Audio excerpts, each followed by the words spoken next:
ಮಾನಸಿಕವಾಸ್ತೆ ತರುವಂಥ ಕಾಯಿಲೆ ಇದೆ. ಅದ್ರ ಬಗ್ಗೆ ಇನ್ನೂ ಒಂದು 2-3 ತಿಂಗಳು ಕಳೀಬೇಕು ಅದರಲ್ಲಿ.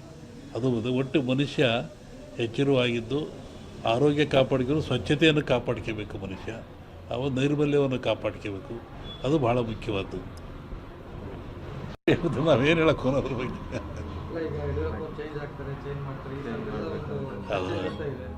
ಹಾಗೇನಿಲ್ಲ. ಮೊನ್ನೆ ಗ್ರಹಣಗಳು ಎಲ್ಲ ಬಂತಲ್ಲ, ಇದು ಭಾರತ ಕಂಡ ಜಗತ್ತಿನಾದ್ಯಂತ ಇದರ ಭವಿಷ್ಯ ಅಂದರೆ ರಾಜಕೀಯ ವಿಪ್ಲವ ಅಂತದೆ. ಅಮೇರಿಕಾದಲ್ಲಾಯಿತು, ಮತ್ತು ಎಲ್ಲ ಕಡೆ ಆಗ್ತಾ ಇದೆ. ರಾಜಕೀಯ ವರ್ಗದ ಬಗ್ಗೆ ವಿಪ್ಲವ ಅಂತ ಹೇಳ್ತಾರೆ.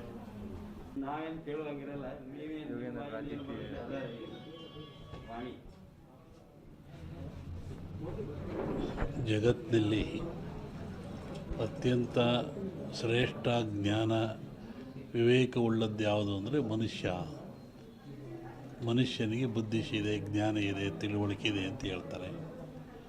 ಅಂಥ ಮನುಷ್ಯ ಆಗಾಗ ಅಜ್ಞಾನಕ್ಕೊಳಪಟ್ಟರೆ, ಅವಿವೇಕಕ್ಕೊಳಪಟ್ಟರೆ, ತನ್ನ ಆಚಾರ ವಿಚಾರಗಳನ್ನು ಕಳ್ಕೊಂಡ್ರೆ ಅಂತಹ ಮನುಷ್ಯ ಎಚ್ಚರಿಕೆಗಾಗಿ ಜಗತ್ತಿನಲ್ಲಿ ಕಾಲದಿಂದ ಅನೇಕ ರೋಗಗಳು ಬರ್ತಾಯಿದ್ದಾವೆ, ಕಾಯಿಲೆಗಳು ಬರ್ತಾಯಿದ್ದಾವೆ. ಈ ಬರುವಂಥ ಕಾಯಿಲೆಗಳು ಮನುಷ್ಯನಿಗೆ ತಿಳುವಳಿಕೆ, ಜ್ಞಾನ, ವಿವೇಕ ಮೂಡಿಸ್ತಕ್ಕಂಥದ್ದು. ಹಾಗೆ ಈಗಲೂ ಬಂದಿರತಕ್ಕಂಥದ್ದು ಕೊರೋನಾ ಅಂತೇಳಿ. ಈ ಕೊರೋನಾ ಎನ್ನತಕ್ಕಂಥ ಕಾಯಿಲೆ ಇದೇನು ಹೊಸ್ತೇನಲ್ಲ, ಇದು ಹಳೆಯ ಕಾಯಿಲೆ. ಹಿಂದಿನ ಕಾಲದಿಂದಲೂ ಜನರಲ್ಲಿ ಗಂಟ್ಲು ಬೇನೆ, ಗಂಟಲು ರೋಗ ಅಂತ ಕರಿತಾಯಿದ್ರು. ಅದು ಬಂದದ್ದು 2 ದಿನಕ್ಕೆ ಸತ್ತೋಗ್ತಾಯಿದ್ದು ಮನುಷ್ಯ. ಶ್ವಾಸಕೋಶಕ್ಕೆ, ಗಂಟ್ಲಿಗೆ ಬರುವಂಥ ಕಾಯಿಲೆ. ಇದು ಯಾತ್ರಿಂದ ಬರುತ್ತೆ ಅಂತ ನಾವು ಸ್ವಲ್ಪ ಯೋಚನೆ ಮಾಡಿದರೆ, ಸ್ವಚ್ಛತೆಯನ್ನು ಮನುಷ್ಯ ಕಳ್ಕೊಳ್ತಾ ಇದ್ದಾನೆ. ಆರೋಗ್ಯ ಅಂದರೆ ಸ್ವಚ್ಛತೆ ಅಂತ. ಆ ಕಳ್ಕೊಳ್ಳೋದ್ರಿಂದ, ಸ್ವಚ್ಛತೆ ಶುದ್ಧ ಇದರಿಂದ ಮನೆಯಲ್ಲಿ, ಹೊರಗೆ, ಒಳಗೆ ಎಲ್ಲ ಕಡೆ ಕಳ್ಕೊಂಡ್ರೆ ಕಾಯಿಲೆ ಬೆನ್ನಿಡ್ತಾ ಇದೆ. ಇಂತಹ ಕಾಯಿಲೆ ಇದು ಘೋರವಾಗಿರ್ತಕ್ಕಂಥ ಕಾಯಿಲೆ. ಕೇವಲ 1 ಗ್ರಾಮ್ ತೂಕ ಇರತಕ್ಕಂಥ ಕಾಯಿಲೆ ಇದು ಜಗತ್ತನ್ನೇ ಎದುರಿಸ್ತಾ ಇದೆ. ಮನುಕುಲಕ್ಕೆ ಇದು ಮಾರಕವಾಗಿದೆ. ಇದು ಮುಂದೆ ಇನ್ನೂ ಹೆಚ್ಚಾದ ಲಕ್ಷಣಗಳು ಭಾಳ ಇದ್ದಾವೆ ಜಗತ್ತಿನಾದ್ಯಂತ. ನಾನು ಹಿಂದೆ ಒಂದು ಹೇಳಿದ್ದೆ, ಸಿರಿವಂತ ಮಗನುಟ್ಟಿ ಆಳುವನು ಮುನಿಪುರವ, ಯುದ್ಧವಿಲ್ಲದೆ ಮಡಿಯ ಪುರವಲ್ಲ ಕೂಳಾದೀತು. ಸಿರಿವಂತ ಮಗನುಟ್ಟಿ ಆಳುವನು ಮುನಿಪುರವ. ಮುನಿಪುರ ಅಂದರೆ ಅಮೇರಿಕಾ ದೇಶವನ್ನು ಸನ್ಯಾಸಿ ಊರು ಅಂತ ಕರೀತಾರೆ. ವಿಷ್ಣು ವಾಮಾವತಾರದಲ್ಲಿ ಅಲ್ಲಿ ಅವನು ಭೂಮಿ ತೊಳೆದಿದ್ದು, ಸಂಪದ್ಭರಿತ ರಾಜ. ಅದು ಸನ್ಯಾಸಿ ದಾನ ಕೊಟ್ಟದ್ದು, ಅದನ್ನು ಮುನಿಪುರ ಅಂದರು. ಆ ಮುನಿಪುರ ಒಬ್ಬ ಸಿರಿವಂತ ಹುಟ್ಟಿ ಆಳ್ತಾನೆ. ಡೊನಾಲ್ಡ್ ಟ್ರಂಪ್ ಮನೆ ಹೋದ್ನಲ್ಲ, ವಿತೌಟ್ ಬ್ಯಾಟರಿ ಜಗತ್ತು ಹಾಳಾಗಿ ಹೋಗ್ತದೆ ಅಂತ. ಹಾಗೆ ಅವನ ಕಡೆ ದಿನಗಳಲ್ಲಿ ಮಳೆಗಳು, ಬೆಳೆಗಳು ನಾಶವಾಯಿತು. ಕೊರೋನಾ ಜಾಸ್ತಿ, ಇನ್ನೂ ಜಾಸ್ತಿ ಆಗ್ತಾಯಿದೆ. ಅಂಥ ಒಂದು ಕಾಲಜ್ಞಾನದ ಸೂಚನೆ ಅದು. ಆ ದೃಷ್ಟಿಯಿಂದ ನಮ್ಮ ಈ ನಾಡಿಗೆ ನಾವು ಬರೋದಾದರೆ ಇದು ಇನ್ನೂ ಜನವರಿ, ಫೆಬ್ರವರಿ ಹೇಳಕ್ಕೆ ಬರೋದಿಲ್ಲ. ನಾನು ಮೊನ್ನೆ ಹೇಳಿದ್ದಲ್ಲಿ ನಿಮ್ಮ ಇದರಲ್ಲಿ ಕಾರ್ತಿಕ ಮತ್ತು ಆಶ್ವೀಜದಲ್ಲಿ ಹಳ್ಳಿಗಳಲ್ಲಿ ಹೆಚ್ಚಾಗ್ತದೆ ಕಾಯಿಲೆ ಇದು ಅಂತ, ಹೆಚ್ಚಾಗ್ತಾ ಇದೆ.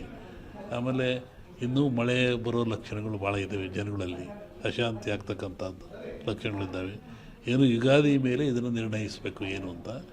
ನೆಕ್ಸ್ಟು ಇನ್ನೊಂದು ಸೆಕೆಂಡ್ ಟೈಪ್ ಇದೇ ಟರ್ನ್ ಆಗ್ತಾಯಿದೆ. ಟರ್ನ್ ಅಂದರೆ ಕಾಯಿಲೆ ವಾಯು ಬಗ್ಗೆ ಬರುವಂಥದ್ದು. ಈ ಕೊರೋನಾ ವಾಯುವಿಂದ ಬರೋದಲ್ಲ, ವಾಯು ಮಾಧ್ಯಮ ಅಲ್ಲ ಇದಕ್ಕೆ. ಕೊರೋನಾ ತೂಕವಾಗಿರುತ್ತೆ. ಇದು ತೂಕವಾಗಿರೋದ್ರಿಂದ ಕೆಮ್ಮಿದರೆ, ಕೆಕ್ಕಿಸಿದರೆ, ಉಗಿದ್ರೆ ಕಫ ಬಂದು ಆ ಕಫ ನಮ್ಮಲ್ಲಿ ಬರ್ತದೆ, ವೈರಸ್ ಅಂತ. ಈಗ ನೆಕ್ಸ್ಟ್ ಇದು ಇನ್ನೊಂದು ಸ್ಟೆಪ್ ಏನು, ವಾಯು ಗಾಳಿಯಿಂದ ಬರುವಂಥದ್ದು. ಅದು ಬಂದು ಮಾನಸಿಕವಾಸ್ತೆ ತರುವಂಥ ಕಾಯಿಲೆ ಇದೆ. ಅದ್ರ ಬಗ್ಗೆ ಇನ್ನೂ ಒಂದು 2-3 ತಿಂಗಳು ಕಳೀಬೇಕು ಅದರಲ್ಲಿ. ಅದು ಒಟ್ಟು ಮನುಷ್ಯ ಎಚ್ಚರವಾಗಿದ್ದು ಆರೋಗ್ಯ ಕಾಪಾಡ್ಕೊಂಡು ಸ್ವಚ್ಛತೆಯನ್ನು ಕಾಪಾಡ್ಕೋಬೇಕು. ಮನುಷ್ಯ ನೈರ್ಮಲ್ಯವನ್ನು ಕಾಪಾಡ್ಕೋಬೇಕು. ಅದು ಭಾಳ ಮುಖ್ಯವಾದ್ದು. ನಾವೇನು ಹೇಳಕ್ಕೆ ಅದ್ರ ಬಗ್ಗೆ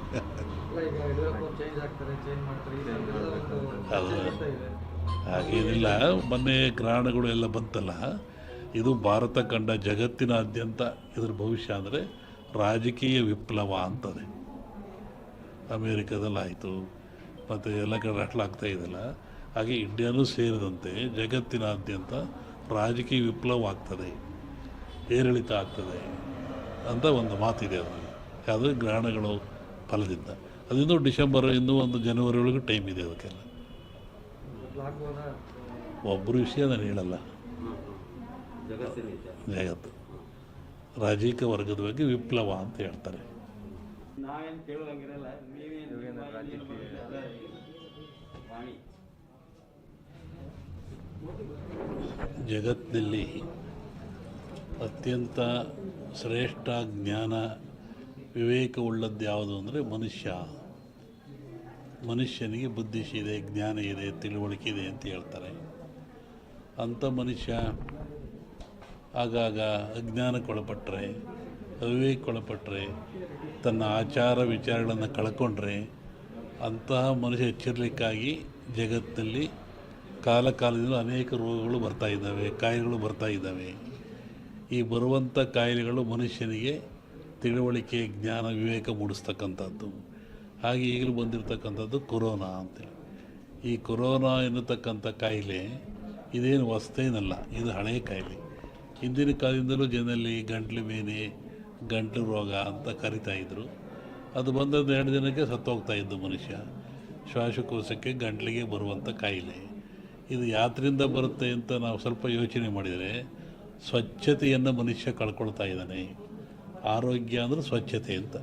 ಆ ಕಳ್ಕೊಳ್ಳೋದ್ರಿಂದ, ಸ್ವಚ್ಛತೆ ಶುದ್ಧ ಇದರಿಂದ ಮನೆಯಲ್ಲಿ, ಹೊರಗೆ, ಒಳಗೆ ಎಲ್ಲ ಕಡೆ ಕಳ್ಕೊಂಡ್ರೆ ಕಾಯಿಲೆ ಬೆನ್ನಡ್ತಾ ಇದೆ.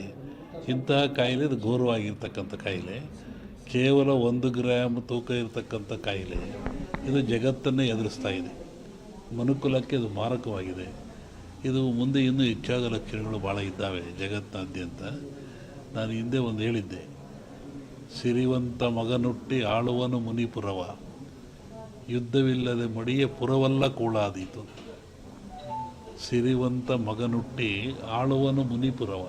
ಮುನಿಪುರ ಅಂದರೆ ಅಮೇರಿಕಾ ದೇಶವನ್ನು ಸನ್ಯಾಸಿ ಊರು ಅಂತ ಕರೀತಾರೆ. ವಿಷ್ಣು ವಾಮಾವತಾರದಲ್ಲಿ ಅಲ್ಲಿ ಅವನು ಭೂಮಿ ತುಳಿದಿದ್ದು, ಸಂಪದ್ಭರಿತ ರಾಜ. ಅದು ಸನ್ಯಾಸಿಗೆ ದಾನ ಕೊಟ್ಟದ್ದು, ಅದನ್ನು ಮುನಿಪುರ ಅಂದರು. ಆ ಮುನಿಪುರ ಒಬ್ಬ ಸಿರಿವಂತ ಹುಟ್ಟಿ ಆಳ್ತಾನೆ. ಡೊನಾಲ್ಡ್ ಯಾರ ಮನೆ ಹೋದ, ಅವರು ಅಡವಿಯಲ್ಲಿದ್ದು ಕುರಿಗಳನ್ನು ಸಾಯ್ಕೊಂಡು, ಕುರಿಯ ಇಕ್ಕೆಯಲ್ಲಿ ಲಿಂಗವನ್ನು ಕಂಡು ದೈವಾರಾಧನೆ ಮಾಡಿಕೊಂಡು ಬಂದಂಥ ಒಂದು ಸಮಾಜ. ಪ್ರಕೃತಿಯ ಮೇಲೆ, ಗಾಳಿಯ ಮೇಲೆ, ಭೂಮಿಯ ಮೇಲೆ ಅವರು ಅಡವಿಯಲ್ಲಿದ್ದ ಕಂಡದ್ದು, ತಿಳಿದದ್ದು, ನೋಡಿದ್ದು, ಅನುಭವಿಸಿದ್ದನ್ನು ಹೇಳ್ತಾ ಬಂದಿದ್ದಾರೆ. ಅದು ಕುರುವಿನ ರಟ್ಟು, ಕೆಲವು ಕಡೆ ಕುರುಬು ರಟ್ಟು ಅಂತಾರೆ. ಅದು ಕುರುಹಿನ ರಟ್ಟು, ಮುಂದೆ ಏನೋ ಕುರು ಅಂತ ರಟ್ಟು ಅಂತಕ್ಕಂಥದ್ದು. ಹಾಲು ಕೆಟ್ಟರು ಹಾಲು ಮತ್ತು ಸಮಾಜ ಕೆಡಲ್ಲ ಅಂತಾರೆ. ಹಕ್ಕ ಬುಕ್ಕರು ವಿಜಯ ಸಾಮ್ರಾಜ್ಯವನ್ನು ಕಟ್ಟಿದರು. ಇದು ಹೇಳೋ ಉದ್ದೇಶ ಏನು ಅಂತಂದರೆ, ಇವತ್ತು ಆಲಮತ್ ಸಮಾಜದವ್ರ ಕೈಲಿ ರಾಜ್ಯದ ಅಧಿಕಾರ ಇದೆ. ಬಿಡಿಸಿಕೊಳ್ಳೋದು ಅಷ್ಟು ಸುಲಭ ಅಲ್ಲ. ಅವರಾಗೇ ಬಿಡಬೇಕೆ ಹೊರತು ನೀವು ಬಿಡಿಸಿಕೊಳ್ಳೋದು ಸುಲಭವಲ್ಲ. ಮುಂದಿನ ವಿಚಾರವನ್ನು ಯುಗಾದಿ ಮೇಲೆ ಹೇಳ್ತೀವಿ. ಹಾಗಾಗಿ ಒಂದು ಭವಿಷ್ಯದ ಚಿಂತನೆ ಏನು ಅಂದರೆ, ನಮ್ಮಲ್ಲಿ 2 ಭಾಗ ಮಾಡ್ತಾರೆ. ಒಂದು ಸಂಕ್ರಾಂತಿಯ ಭವಿಷ್ಯ,